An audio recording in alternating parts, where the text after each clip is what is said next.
to another episode of the Intellectual Saviors of Wrestling with your hosts, the Master of the Brain Damage, One Brain, and the one and only Sam H. And this is the Backlash 2016 preview and predictions. And haven't they done just a grand job of building it up? Really? Let's get this out of the way. I'm saying it very sarcastically. Yeah. As far as pay-per-views go, I'm not really looking forward to this event. I only care about 2 matches, if that. Exactly the same. Bye. Kick it off. What are we starting with? Well, we've got the Intercontinental Ass Champion, The Miz. Oh dear. Defending his title finally against Dolph Ziggler. Did he earn a title shot? Was there a number 1 contender match I missed along the way? Something? No, we haven't missed anything. I think they've just randomly put the 2 of them together. I mean, I'm sure they did this match a couple of years ago. Yeah. Several thousand times. Yeah, who can forget the infamous Battle for Cleveland match? Yeah, that was one of them. But JBL was very curious to find out what happened to the winner. Did they get Cleveland? Did they get to leave Cleveland? I don't think we had a definitive end to that match. Yeah. But no, here we go again. Ziggler Right. and Miz. Miz has been a very underwhelming champion. Again. So yeah, I don't care for the Miz. I've never cared for the Miz. I'm not even particularly bothered about Dolph Ziggler, to be fair, these days. They've just underused him and done so much pointless stuff with him. It's just sort of like, does anyone even really care anymore? No, I mean, we had the SummerSlam match where we all knew he wasn't winning. Yeah. I don't know. Prediction for this one? I'd like to say Dolph, but I've just got a funny feeling Miz is going to retain it somehow. Yeah, for me, you get that feeling that sometimes you know when the title changes come in. I don't think Dolph's the guy to do it. So, begrudgingly, Miz retains and bores the crowd for even longer. So yeah.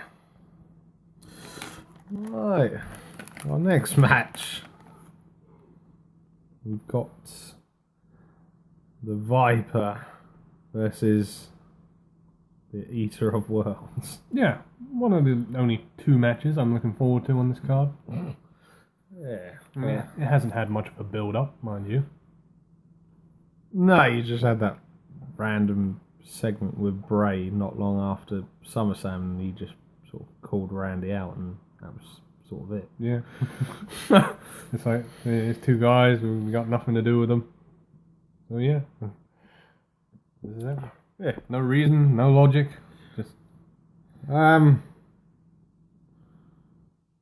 like to say Bray's going over in this match, but I can't help but think he's not, because WWE have just done nothing with him the last couple of years. it was very disappointing considering our lack of heels.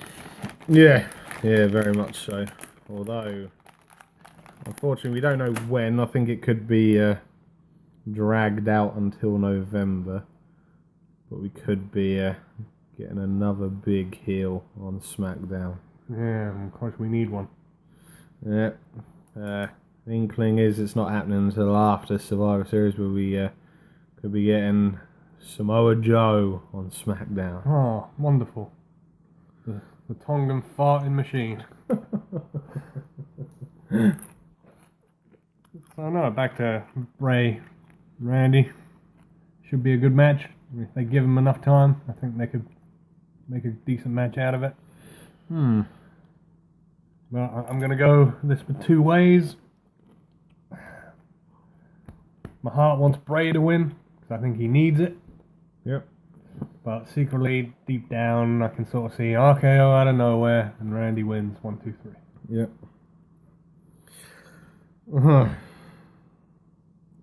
And then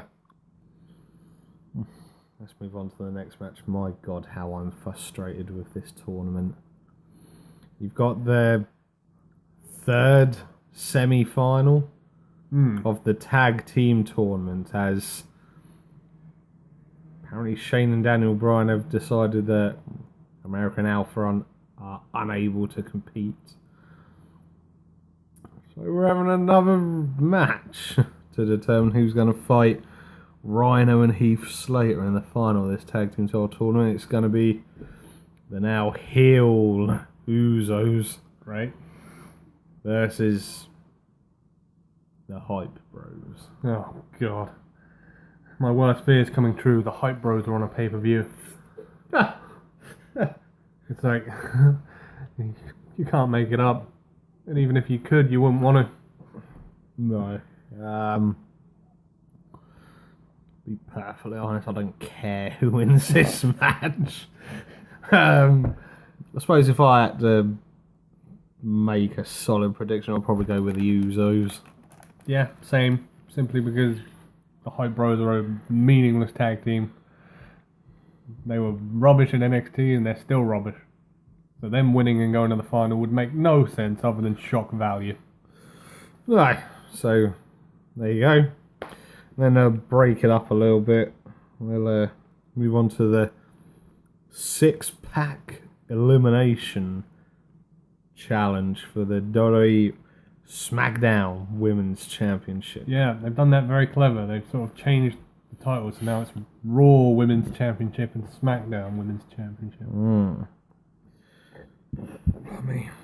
So you've got Alexa Bliss, Becky Lynch, Carmella, Naomi, Natalia, and Nikki Bella. Now, I suppose they've done not too bad build-up for this match, but I can't help but point out the lazy booking for this bloomin' tournament, because let's start off from the start here. Yeah. SummerSlam. We had the 6-woman tag match, sorry. Yes. You had what was it, Carmella, Naomi, and Becky Lynch versus Natalia, Alexa Bliss, and to be decided. Yeah, it was due to be Eva Marie. Yeah. But unfortunately for us, oh no, she got suspended. What a shame. So then we had Nikki Bella returning. So may I just add here, right? You had Nikki Bella on the heel team. So you think straight up, right, okay. Fair enough, she's going to get a bit of a pop for returning that, but she's on the heel team. Yeah, she's was on the heel team. So then then we have the match, and I believe it was Carmella, Naomi, and Becky that picked up the victory. Was it? I thought the heel team won. Yes, they did, because Nikki picked up the victory. Yeah, you're right. And then the next couple of weeks on Raw. No, Raw? SmackDown. Christ's sake. And it is live, I might add. It's not as if it's in the title or anything. So for the next few weeks, we then have Carmella beat up Nikki in a hill behind attacks and sneak attacks. Heel tactics. So presumably, well, we've just had to accept it now. Now Carmella is a heel and Nikki's a face. Yeah, because they did a similar 6-man tag team match on SmackDown recently, and it was, well, they were on the different teams. Yeah. It's the same SummerSlam match, but Nikki and Carmella reversed. In all honesty, going on to predictions after that little moan about the lazy booking. To be honest, unless it's Becky Lynch winning it, I'm not interested. Yeah. Nikki Bella doesn't need the win. She's had enough title victories, and does she really need it? Natalia, that's a long discussion that we've already covered on previous episodes. No one cares about Natalia. Carmella and Alexa Bliss, you'd argue it's too early for them. And Naomi, she's got the talent, but I don't know. They just seem a bit lazy. Yeah. With a style of booking and just sort of do it half-ass, really. So, you know, I'd argue the point for Naomi, but yeah, they just don't quite book her correctly to, you know, get the crowd behind her and think, yeah, she could be a legitimate challenger. She could. Well, yeah, she definitely could. She's just not booked in the correct way. No, the booking's terrible. But no, completely agree. Unless it's Becky Lynch, probably the only one out of the 6 I would say is deserving of it at this present moment in time. Yeah. So, yeah, that's my prediction. Hmm. It comes down to Becky and, well, you'd assume a heel. I wouldn't be surprised if it was Nikki. Yeah. In all honesty. So, yeah, my prediction, Becky wins. Yeah. Because it makes sense. Yeah. Although Vince would probably see it differently. So yeah, and then moving on to the semi-final of the card. No, this one would be the final.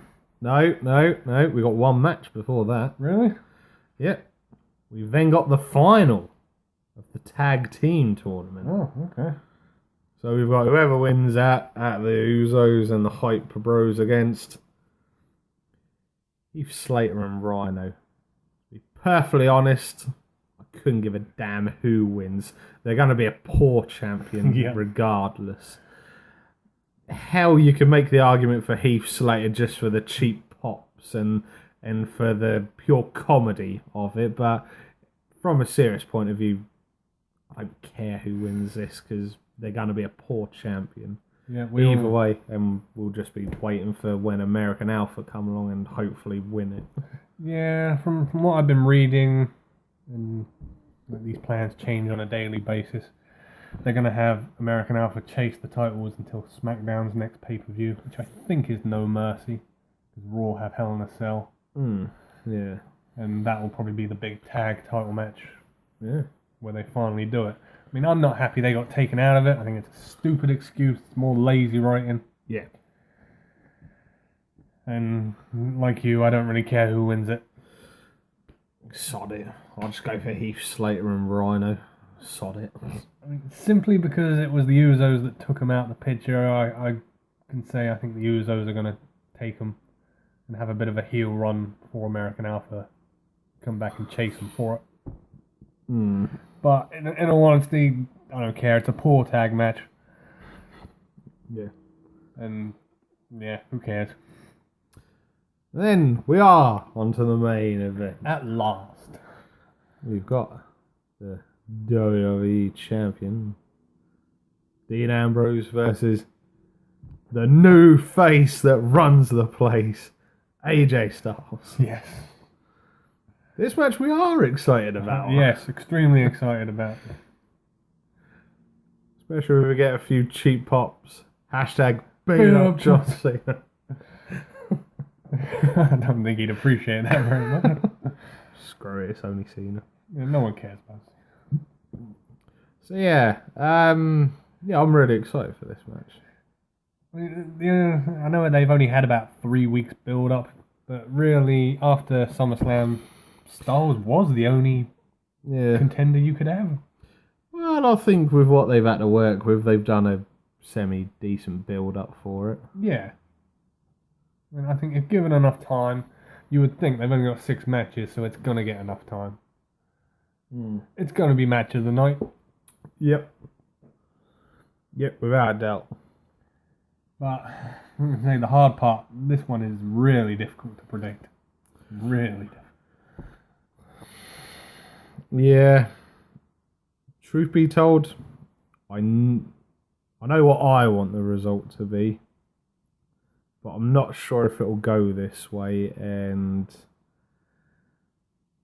as harsh as it may be or sound, but then at the same time, I think it's unfair to just put it straight on him because he's the champion. But Smackdown suffered its lowest ratings this week. That's not good. And I think they are trying to pin it a bit on Ambrose and just say the fans don't truly believe, he could be a decent champion. I think the booking of him as champion hasn't really gone to plan. Nah, I think the podcast heavily worked against him.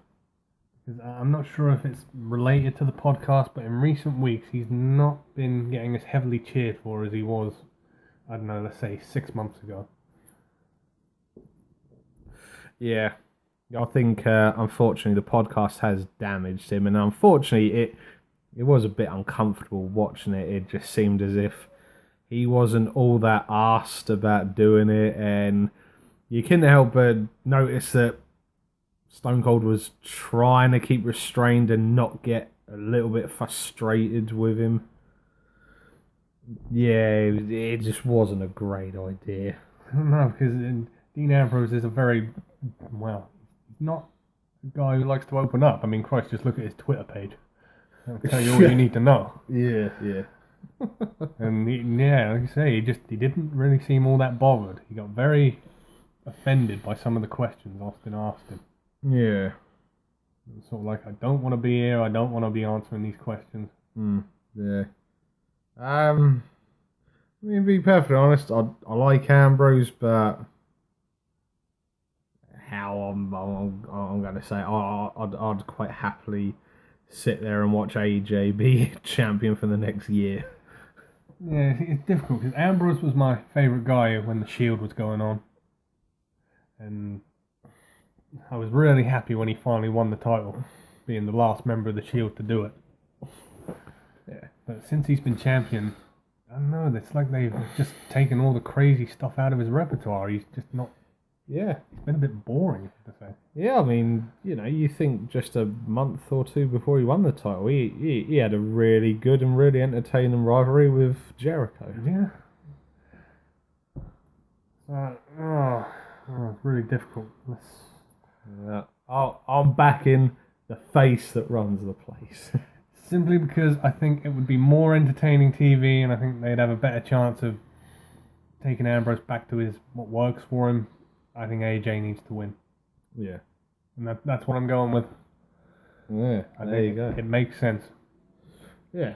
So in Vince's mind, it would be, no, it doesn't make sense. Let's not forget, little pop for Smackdown next week. We've got the debut of Kurt Hawkins. Yes, my favourite member of the Edgeheads. The Edgeheads, what a tag team. And he's still got his awesome music. Which was the Edgeheads music. So, yeah. And if any of you know, he was The Rock's training partner, one of them, for WrestleMania 28. He was. So he's ready to go. Yeah. And we'll get a lot more of Chuck Norris inspired facts about him. They're very inspired. So, I think that about wraps it up for the preview. Yes. That'll do it. Right, so see what you guys think about how Backlash is going to go down. And then we'll see after the show. Yep. And we'll keep you all updated with the results show. Rightio. From your hosts, the Master of the Brain Damage. I've been Martin. And the one and only Sam H. Damn you. We will see you on the next one. See you later.